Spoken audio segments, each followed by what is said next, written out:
नमस्कार, मैं रुखसाना मिलन एक्सप्रेस में आपका स्वागत करती हूँ। करनाल के 12 सेक्टर में संयुक्त किसान यूनियन की ओर से एक दिन का विरोध प्रदर्शन किया गया, जिसमें उन्होंने कहा कि जो केंद्र सरकार 3 अध्यादेश किसानों के लिए बिल लेके आई, इसको वापसी लिया जाए। इस अवसर पर कई संगठनों के कर्मचारी भी मौजूद रहे। लाल किले ते फिरना ना पै जाए, सिखा पंथ कोई अगम वतन तो रोक नहीं सकता। जिन्नी सुरक्षा जिन्नी इन्हें बैरीकेड मोदी सरकार ने किसानों को रोकने वास्ते लाए ने, कभी इन्नी फोर्स अपने पुलवामा दे विच लाई हुंदी ते उत्थे साडे जवान शहीद ना हुंदे। सो मेरी संगा लाल किले ते फिरना ना पै जाए, सिखा पंथ कोई अगम वतन तो रोक नहीं सकता।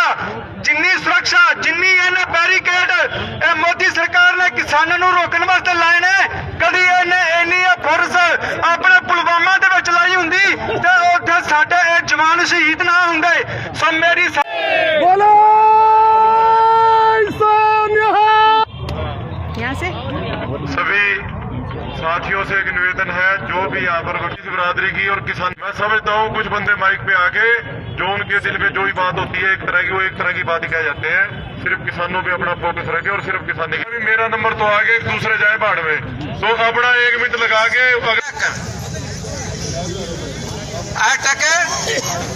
ये अखिल भारतीय किसान संघर्ष समन्वय समिति जो तमाम हिंदुस्तान में किसान आंदोलन और हरियाणा के अंदर किसान सभा किसान आंदोलन का समर्थन कर रही है। हमें समझना है, चलना है। 3 लाख किसान विरोधी कानून ये बीजेपी सरकार वापिस ले, इसके लिए हम किसान आंदोलन का समर्थन कर रहे हैं और शामिल हैं। जय जवान जय किसान, जय जवान जय किसान। साथियों वैसे आंदोलन तो कई महीनों से चल रहा है। ऑर्डिनेंस ले है जो सरकार, सारे कानून ले है सरकार किसानों के प्रति, हम इनका विरोध करते हैं। और आज कांग्रेस की तरफ से समर्थन नहीं किया जा रहा है। जिस दिन से ये अध्यादेश आया है, कांग्रेस का समर्थन इन काले कानूनों के खिलाफ उसी दिन से है किसान के साथ।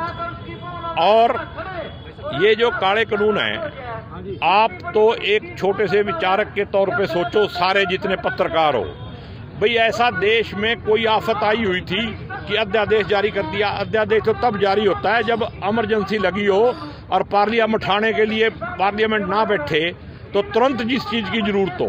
बताओ इस एक्ट की कहाँ जरूरत थी? किसी ने मांग करी? किसी किसान ने या किसी किसान यूनियन ने मांगा? जबरदस्ती आप किसी आदमी को जबरदस्ती जहर पीने के लिए कह रहे हो। किसान कहता है भी मैंने जहर नहीं पीना, तो आप क्यों दे रहे हो? अपना वापस ले लो। और ये जनता का राज है, लोकतंत्र है और संविधान है, लेकिन ये तानाशाही और लोकतंत्र में लड़ाई बन गई। अब जो मोदी जी जिद कर रहे हैं ना, वो तानाशाही की वजह से कर रहे हैं। मोदी की जनता से बड़ी मूंछ नहीं है। ये जो जनता बैठी है, मोदी की मूंछ इससे बड़ी है। और देश की वजह से मोदी है। अगर देश ही नहीं बचेगा, किसान ही नहीं बचेगा, यहाँ की जनता ही भूखी मरेगी। मैं आपको एक बात बताता हूँ भाई, आम आदमी जो गेहूं खरीदेगा, चावल खरीदेगा, उसके तो दाने नहीं है। किसान तो अपने घर रख लेगा, कुछ चावल रख लेगा, कुछ गेहूं रख लेगा, इसका तो गुजारा हो भी जाएगा। आम आदमी को जब 200 रुपये किलो अंबानी अडानी देंगे, वो कहाँ से खरीदेगा? ये पीडीएस सिस्टम भी खत्म होगा। और आज ये बात आप याद रखना कि 2 आदमी गुजरात के और 2 ही आदमियों का फायदा कराने के लिए देश को बेच रहे। ये किसान देश है, आम जनता देश है। इसको अगर कोई बेचेगा, वो सिर्फ गुजरात की आदमी है। अडानी अंबानी भी गुजरात के, और हमारा होम मिनिस्टर और प्रधानमंत्री भी है गुजरात के। इन्होंने अगर एमएलए खरीद के सरकारें बनाने के लिए, इलेक्शन लड़ने के लिए उनसे पैसे लिए हैं, तो जनता का तो कोई दोष नहीं। जनता ने तो उनको सरकार बनवाई, उनको प्रधानमंत्री बनाया, तो जनता किससे उम्मीद करेगी? और अगर राजा ही उन पे अत्याचार करे तो जाए कहाँ?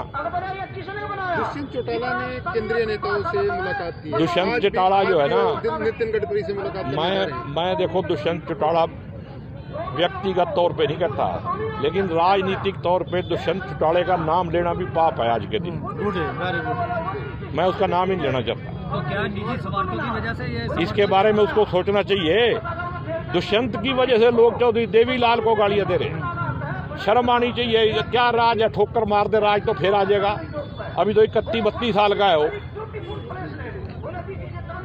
चौधरी देवीलाल सारी जिंदगी लड़ता रहा, कब राज आया जाके बुढ़ापे में। अरे इसको 31-32 साल में देवीलाल की वजह से राज मिला है, कि देवीलाल का पोता है। पार्टी ने भी बीजेपी का साथ छोड़ दिया, इसके अकाली दल पार्टी ने बीजेपी। अकाली दल ने भी जब राज छोड़ा, जब अकाली दल में अगर अकल होती और अकाली दल अगर किसान समर्थक होता, तो जिस दिन अध्यादेश जारी हुआ था बादल की बहू जो है वहीं नहीं थी साइन करने में, उस दिन छोड़ देती। ये ड्रामा है, ये राजनीतिक ड्रामा है उनका। मैं इस बात में ये नहीं है भी बादल बड़ा आदमी है तो मैं आंख बंद करके उसका समर्थन कर दूंगा। अगर अध्यादेश जारी होया उस दिन क्यों नहीं किया? जब उसके घर के बाहर किसानों ने धरना दे दिया तो बादल साहब को कहना पड़ा भी अब तो मेरी इज्जत बचा लो, तब उसके लड़के ने कहा भी दे इस्तीफा। सरकार मीटिंग पे मीटिंग खेल रही है, दोबारा 6 मीटिंग हो चुकी है। वो तो सरकार की एक स्ट्रेटजी है भी किसान थक जाएगा, हार के अपने घर चला जाएगा और हम लागू कर देंगे। देखो इस देश में कुछ भी हो सकता है, ये 3 कानून कभी लागू नहीं होंगे। इस धरने पे क्या होगा, कितने लोग मरेंगे, कितने जिएंगे, कितने दिन धरना चलेगा मेरे को नहीं पता, लेकिन ये तीनों के तीनों एक्ट लागू नहीं कर सकता कोई भी, चाहे मोदी का बाप भी आ जाए। कानून बनाना चाहिए इस तरह के सुधार के लिए। किसी कानून की जरूरत नहीं है। ये लोगों को कहते हैं भी एमएसपी तो पहले भी ऐसे ही चलती थी, पहले ये 3 कानून ही नहीं थे, एमएसपी को खतरा ही नहीं था। पहले ये 1965 में जब लड़ाई हुई तो लाल बहादुर शास्त्री के टाइम से जय जवान जय किसान का नारा लगा। किसान ने दिन रात एक करके अनाज पैदा कर दिया। आज हमारे को भीख नहीं मांगनी पड़ती, तो आज हम किसान को जूत मारने लग रहे। उस टाइम एमएसपी शुरू हुई थी, लेकिन ये आज एमएसपी को खतरा इसलिए है कि ये 3 कानून आ गए ना, इनसे खतरा है। एमएसपी को वैसे कोई खतरा नहीं है। तो गोगी जी हमें बताएं कि आगामी रणनीति क्या होगी, यदि जिस प्रकार से अपनी हटदर्दिमा पे जड़े हुए हैं, इससे आगे क्या रणनीति होगी यदि इसी प्रकार अपनी हट पर अड़े रहे? देखो रणनीति तो किसान नेता बनाएंगे।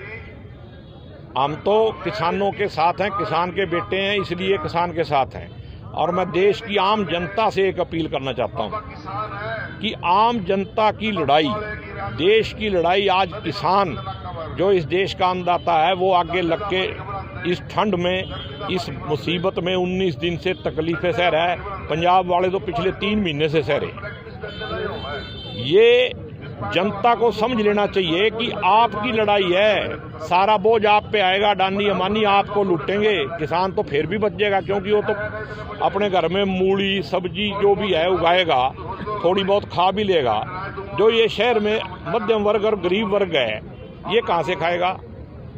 10 रुपये वाला वो अंदर 25 रुपए का है, खरीद ले ना वहाँ से, किसी गरीब आदमी की है उसमें जाने की। और 2 आदमियों को देश बेच दे, इतना बड़ा देश जिस पे मुगल राज नहीं कर सके, अंग्रेज नहीं रह सके, ये देश अंबानी अडानी को भी मोदी जी बेच नहीं सकते, क्या सारा जोर लगा लो। ऐसे जी हमारे संत के विधायक बड़े भाई, मैं ठरी गांव से ही हूँ। अभी आप उनका इंटरव्यू लेके हटे हैं। मैं कोई नेता नहीं हूँ, मैं तो आम किसान हूँ। जो उन्होंने बोला है वो अच्छा बोला है, मैं इतना कोई प्रवक्ता नहीं हूँ। लेकिन आज किसान के साथ बहुत दुर्व्यवहार हो रहा है, बहुत ज़्यादा। तो अपने हक के लिए सभी एकजुट होकर 36 बिरादरी का आंदोलन है ये, तो ये हम हक अपना रिक्वेस्ट करके मांग रहे हैं। कोई ऐसा कोई किसी को तंग नहीं कर रहा है, हम अपना हक मांग रहे हैं। तो हमारा हक, ये तीनों कानून जो वापस लेने चाहिए मोदी साहब को।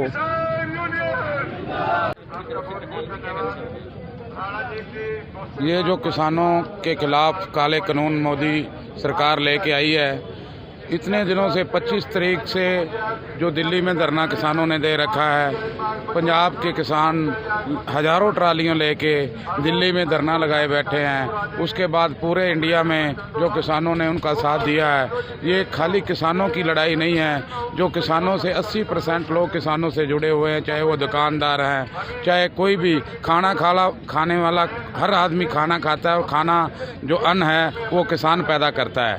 तो हमें सारे देश को ये अपील करते हैं कि ये खाली किसानों की लड़ाई नहीं है, ये सारे देश की लड़ाई है।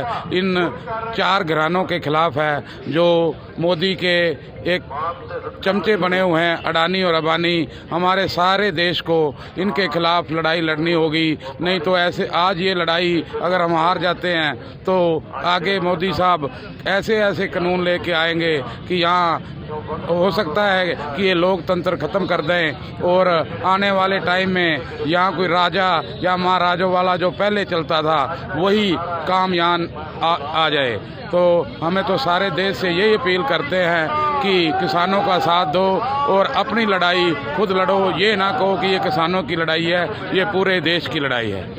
हमारे साथ किसान नेता, इसके आज जो प्रदर्शन हो रहा है इसके बारे में आप क्या कहना चाहोगे? जैसे मैं कहना चाहता हूं भी हम बार बार धरने दिए जा रहे हैं, 18 दिन हमारे को धरने दिए हो गए हैं। सरकार हमारी कोई भी मांग नहीं मान रही है और बार बार हमें सरकार के आगे, सरकार को हमारे को झुकाने के लिए बार बार आंदोलन करना पड़ रहा है। अलग अलग तरीके से हम अपने अलग अलग तरीके से सरकार को झुकाना चाहते हैं। हम टोल टैक्स, कभी टोल टैक्स बंद करते हैं, कभी यहाँ पर भूख हड़ताल कर रहे हैं। हम हर तरह से हर ऐसा तरीका अपनाना चाहते हैं जो अहिंसावादी ना हो, कि हिंसावादी हो, जिससे भाई आंदोलन ना भड़क सके। पर सरकार हमको हमारे मकसद से बरगलाने की बार बार कोशिश कर रही है, जिससे आंदोलन भड़क जाए और किसान कोई ऐसी गलती करे जिसके ऊपर हम लाठियां चला सके, गोलियां चला सके और ये अपने आंदोलन से भड़क कर आंदोलन को भंग करके अपने घर चले जाएं। पर ऐसा कुछ नहीं होने वाला। हम शरारती तत्वों का खुद ध्यान रखते हैं, खुद उनको अपने आंदोलन से दूर रखते हैं। किसी भी राजनीतिक पार्टी को हमने आज तक अपने आंदोलन में ना घुसने दिया, ना आगे घुसने देंगे। किसी भी राजनीतिक पार्टी की हमारी आंदोलन में, कांग्रेस, बीजेपी, जेजेपी जो भी हो, हमारे आंदोलन में किसी के लिए कोई जगह नहीं है। सिर्फ यहाँ पर जगह मेरे किसान के लिए है और किसान इस आंदोलन में लास्ट में अपनी जीत हासिल करके ही अपने घर जाएगा। जब तक हमें जीत नहीं मिलेगी, यह हमारी ऐसी समस्या है, या तो इस बार किसान खत्म हो जाएगा और यह समस्या खत्म हो जाएगी।